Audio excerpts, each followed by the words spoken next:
Praise be to Jesus Christ, and welcome to Catholic Forum.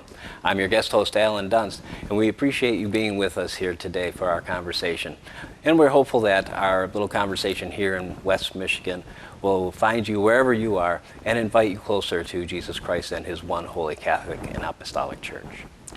Today we're going to have, we've invited back a recent guest of ours, Gaby Schoepflin. So thank you for being here, Gaby. Thank you for having me back. And our first show we kind of talked about your finding your purpose, or I guess as we both went on or attending a treat this past week, we could say that instead of finding your purpose, we could say we could find God's purpose for you, or in God's purpose through you. Absolutely, and staying open to that. So right. Yes. So we'll make that correction right off the start. But at the end of our show, we started talking about what you're working in now, which is human trafficking. And we really didn't give it the time I think that it deserves, because for the Catholic Church, the idea of human dignity is so foundational. And whether it's because we believe that we are created in the image and likeness of God, or that upon baptism we actually become sons and daughters of God. By virtue of both of those, only God has the the prerogative of using us as instruments, be it of peace or any other kind. And even then, He invites us to participate in that with through our free will. So, but as creatures and being of the same stature and same status, we really don't have the right to use each other as instruments. And so the Catholic Church's idea of human dignity being, from the moment of conception to the moment of natural death is so important and powerful, and it informs so much of what the Catholic Church teaches. But you have been working especially in the area of human trafficking, and so you've kind of seen that, what I guess we call kind of that darkness of the human heart. And it's the darkness in which we, all of us participate in those instances when we do try to use someone as a means to an end, or to fulfill or to accomplish our desires. But you've seen it on a whole different level, I think. And so we want to kind of really explore that world, that darkness, if you will, to kind of get a better understanding of it and a better sense of what we can do to address it. Sure. Alrighty. So when we talked last time, we said that you had a kind of a heart for social justice from a fairly young age. We're kind of brought up into that. When was the first time that you really encountered human trafficking per se? I would say it wasn't necessarily, first of all, and I think it's probably best to always say kind of throw the first stone at yourself, but I was just as clueless, I think, as the next person on the fact that there is human trafficking. I would love to tell you that it was me going in with a Superman cape or Supergirl cape and going to save all these women or kids in the brothels, but it was, I think, the first time I remembered maybe the uncomfortable piece of it. And seeing it was really sort of when I visited, actually, one of the trips I did with my mother in Central America, we went through Guatemala. And I remember, I think it was more of that oppressive sense that you get that there's something not quite right. And, just seeing kids, there was a lot of tension from certain very, very, very rural, poor communities. And I had no concept of human trafficking at the time, none whatsoever. Sure. It was really later on when I did get into these anti-human trafficking efforts that my mother actually mentioned to me, when we were in Guatemala, there was a lot of the sort of indigenous population that suffered human trafficking. A lot of the kids were taken away, and this was happening in plain sight. Kids were being taken, put in the van, driven off, and nobody says anything because A, you don't know how to react. There's a lot of vulnerability. Most of these groups are oppressed by what we call push factors, such as poverty, illiteracy, corruption. So there was, again, I would tell you that my first encounter was a very ignorant one, and it was a very naive, and it was very sort of elusive to it. Fast forward to now, I'm going, oh my goodness, I'm not sure what I would have done, but again, I think that was probably the first time that now I'm connecting the pieces and going, what was I thinking? Why didn't I see this? Yeah, yeah. And so now fast forward to your current work. I mean, you were recently in India working with your professor, I believe, who was doing some presentations. And did you encounter kind of like on the ground that, the same kind of thing, or? So it has, same crime, different face and different taste and different look everywhere. India has a big labor trafficking issue. I think that's mostly what they encounter. Of course, sex trafficking continues to be a problem no matter where you go. But you see a lot of child labor, and I remember going through some of the, again, rural roads, and you see these small little tiny huts, and it's more of, again, I don't want to over-sensationalize it either, but it does happen. I mean, it's kind of in plain sight, so to speak. You see these little kids sort of working on textiles or brickwork, and chances are when you're a 10-year-old, you're not doing this because you want to or because you're generating income for yourself or to better your college fund or what have you. Start putting the pieces together. And of course, people, and this is not just me taking a joyride, this is, me, actually I was very fortunate to join a few organizations that were kind enough to kind of take us around and show us a little bit sort of that in-ground, in action. I visited a couple of red light districts when I was in Calcutta. And so you see sort of that, again, what does it look like? Is it somebody sitting on a mattress with a red light kind of swinging back and forth? No.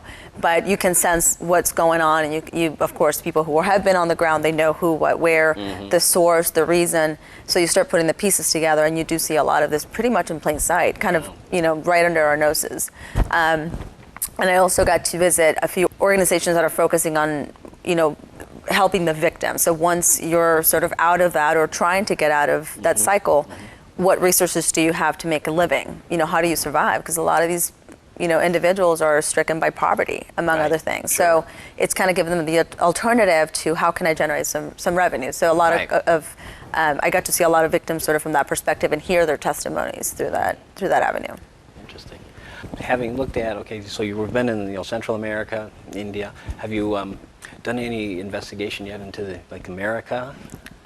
And what does that look like? So I worked mostly, let's say, behind the scenes. I haven't done any victim work or anything like that here in the U.S. However, I am involved with a few organizations that have pretty much the front line, I think, of all of that. So more through testimonials, obviously research, and a lot of reading. But in one of the organizations, and I would say task forces that really are kind of popping up around the country, are pretty powerful.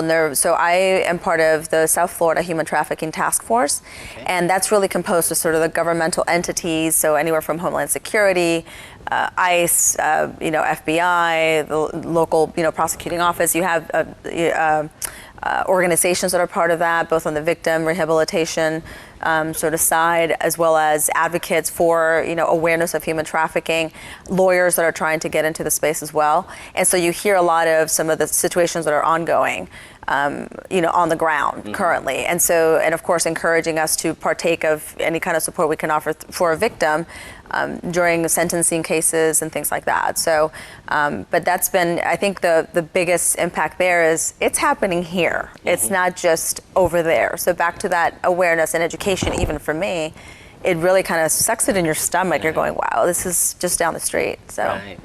And you had mentioned, I think on our last show, that there are laws. I mean, India, obviously, we don't have as a history of the case system.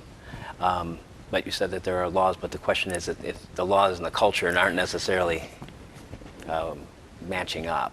Absolutely. So that's actually probably a great segue. So the topic for what I'm currently working on, which is my doctorate, my JSD, it's a doctorate of law, focused on intercultural human rights, and specifically I'm looking at human trafficking and then the role of culture and the role of media. Wow.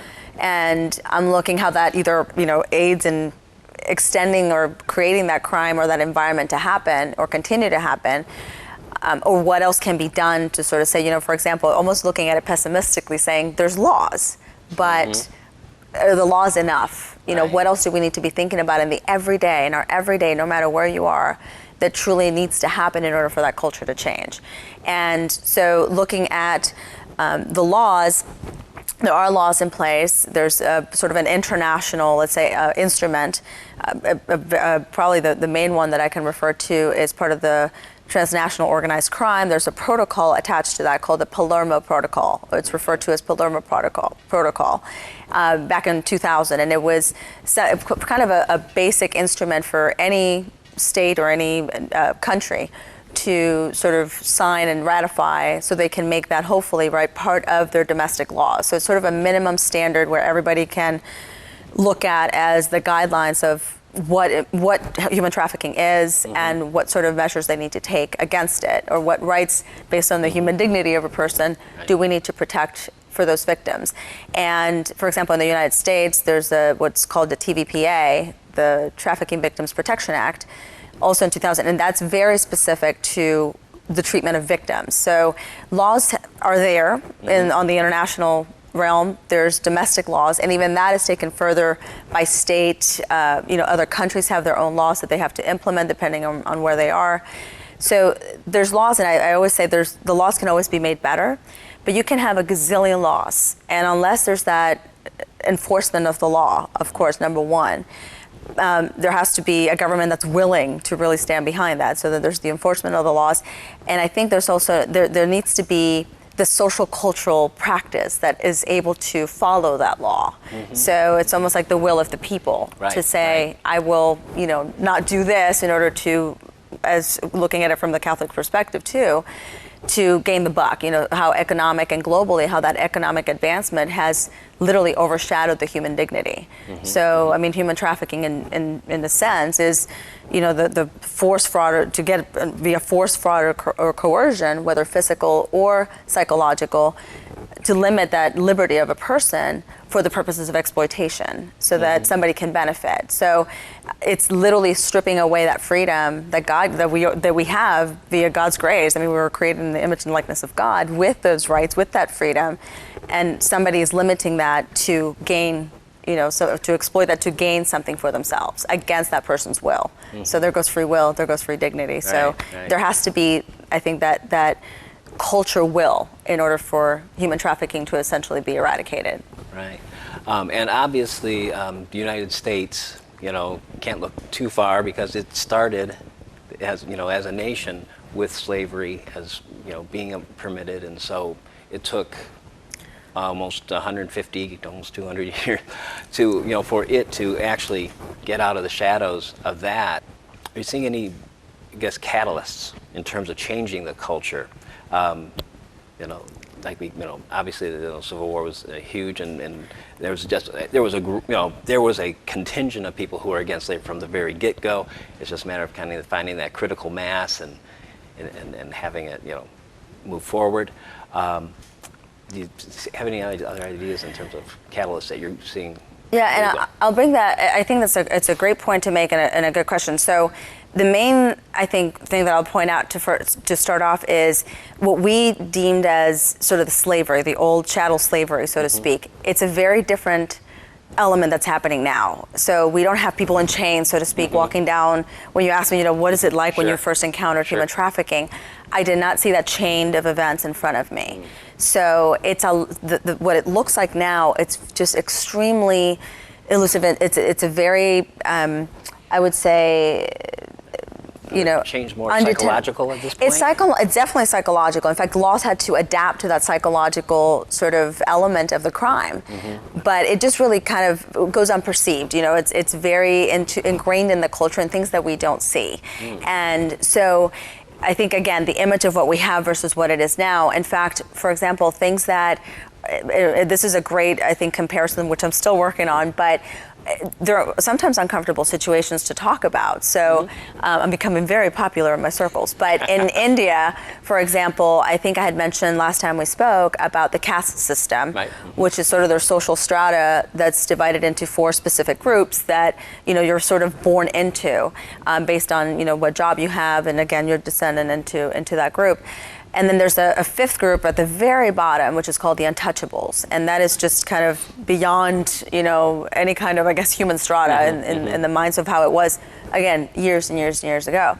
And in fact, Mahatma Gandhi was a big catalyst in that case for those untouchables. So he was a huge, and that was not that long ago. India had a new constitution drafted in, I believe, 1949, where it became illegal. So they outlawed the mistreatment or the discrimination, so to speak, against that untouchable caste. Fast forward to now, does that really happen? Has that happened? That's actually one of the most vulnerable groups that continues to be exploited, that continues to be sort of target for human trafficking. Bring it to the U.S., we're talking about, the old slavery back in the civil days. Let's go fast forward to, the 60s. Let's go to civil rights movement. It's a different type, so racism, it's a little different. It's maybe a little more psychological, to your point earlier. And that's a very uncomfortable situation sometimes to talk about too. But, there were, laws against, all of that too. And have we truly, here we are 2015, is that truly completely gone? Did the law completely take care of everything? That's culture. Right. So that's where you see that where culture has to kind of really make that flip in order for the laws to do what they need to do. But I think it's sort of on our sort of up to us to make those changes beyond the law. And so I think that's the different looks, I guess, that I would give it in terms of catalyst. In that case, Martin Luther King. King. There's a lot, I think. More awareness. With more awareness have come more catalysts. So there's a lot of organizations that are now focused on that. The U.S. State Department has become really kind of a big voice in that respect. So I think I mentioned last time one of a great resource is the U.S. Trafficking in Persons report, the U.S. TIP report. And that's really given a lot of notability, not just here, but around the world. So that's kind of a big, let's say, catalyst in the sense of the voice that it has. And from our perspective, I would tell you, Pope Francis has been a great catalyst. He's called not only for us to focus on this, especially connecting it to that economic and global sort of exploitation, looking at sort of the mighty buck as a replaceable God with a small g, that has driven us into that, absolutely stripping the other person of their human dignity, of their free will, so that we can make that mighty buck. And we're not seeing that. So it's becoming part of that corporate responsibility, grain that we need to look at it. What is that looking like in the fabric of our everyday life? And he's even called for that sort of across the aisle type conversations with other religions. What is religion doing for this? What can we do to help human trafficking? That's a big voice, not just in the Catholic Church, but all Christians, all religions. And I think that's another thing that we need to look at, is how can we be how can we be a catalyst for this as well? Not just waiting for that other big, figure, but how can we be the catalyst in the everyday life? Right. And you mentioned the different religions and stuff. And I guess I'd be kind of remiss in asking, because obviously with ISIS doing its thing, have you done any research in terms of Islam versus Christianity versus Hinduism versus the various religions, in terms of how they embrace that human dignity and how they maybe exploit based on, So you're catching me on the early stages, because that's definitely something that I want to get deeper into. Right now it's been very sort of the legal, the culture, the everyday, and I really just started not that long ago. But it's an excellent question, because that's exactly where I think religion, we almost see it as it's different. I don't know, sometimes it's different topic, but it's part of culture. And when you're talking some of these religions that, how old are these religions? How much have they been in the culture? And we follow, or we sort of cross-pollinate sometimes in between those religions, and we coexist within those religions, but we're not seeing from a human dignity perspective, what is that looking like? And I'll give you a quick example. Hinduism, or even just in general in India, the Devasi, which is a culture within the religion, right, that looks at the deities and how we can give gifts to the deities through the eyes of Hinduism. And they look at, for example, some of the families will look at giving up their girls, their 12, 13, 14-year-old girls, to these temples, to these deities as sort of a gift. And it's kind of a two-part thing.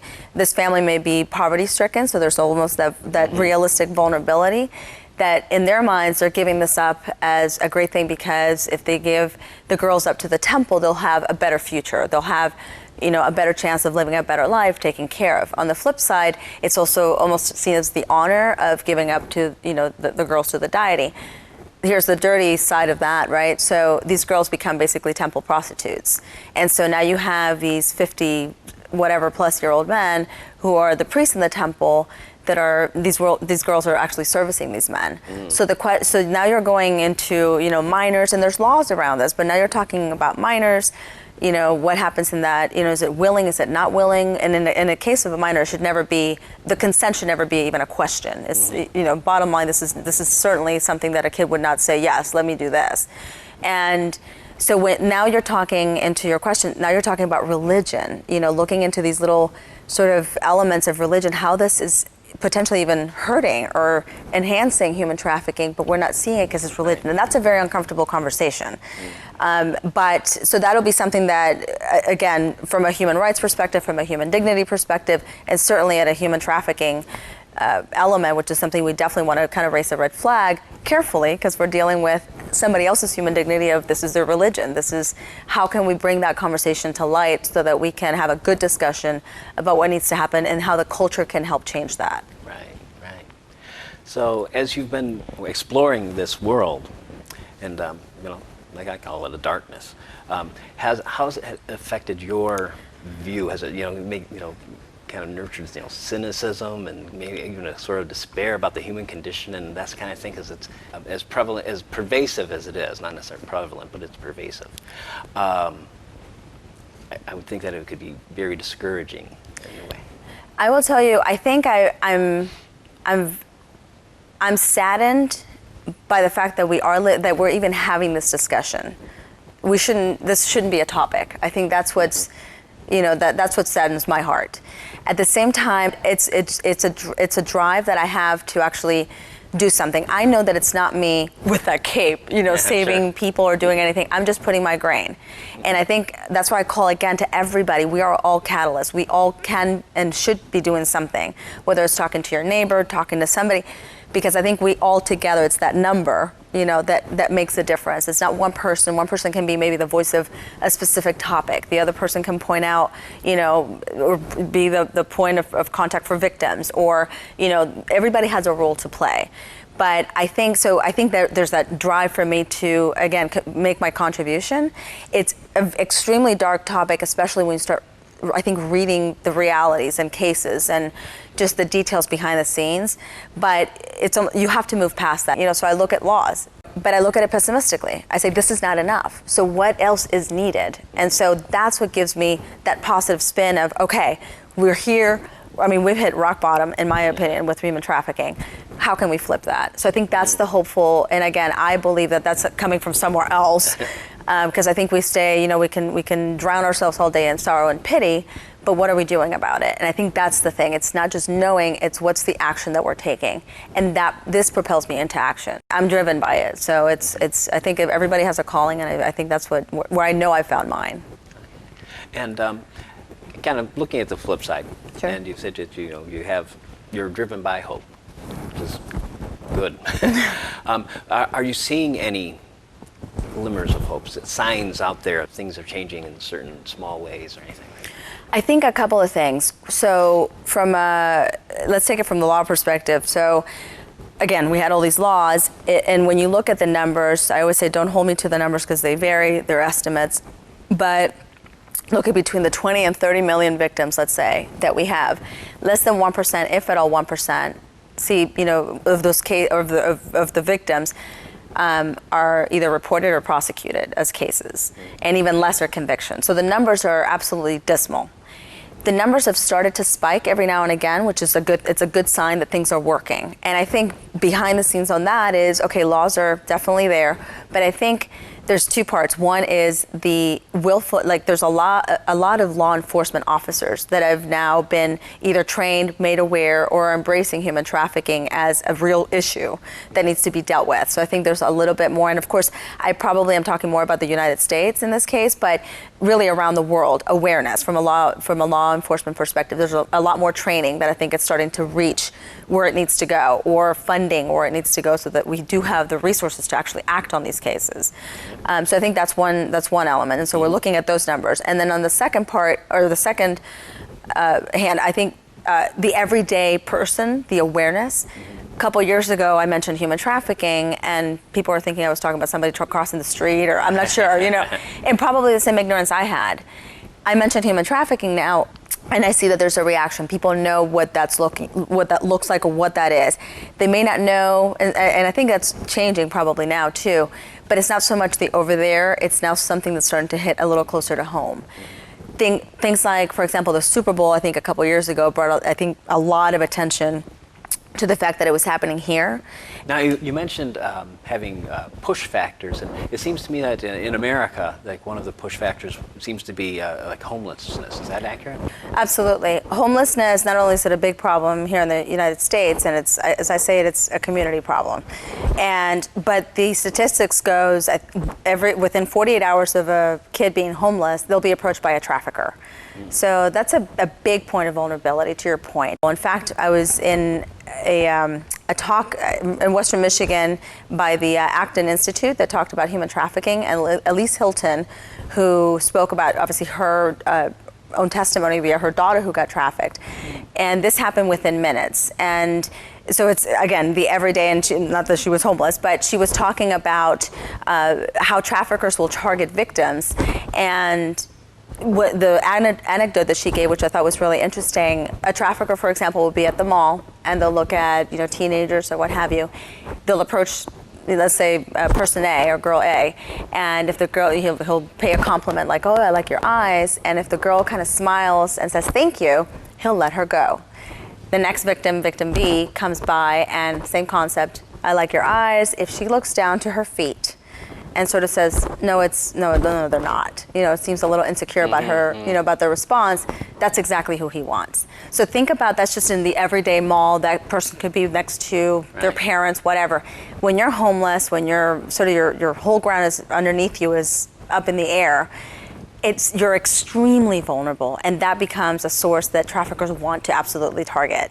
So homelessness, I know Covenant House, which hopefully that's an organization a lot of people know, they're doing amazing work with the homeless youth. Okay.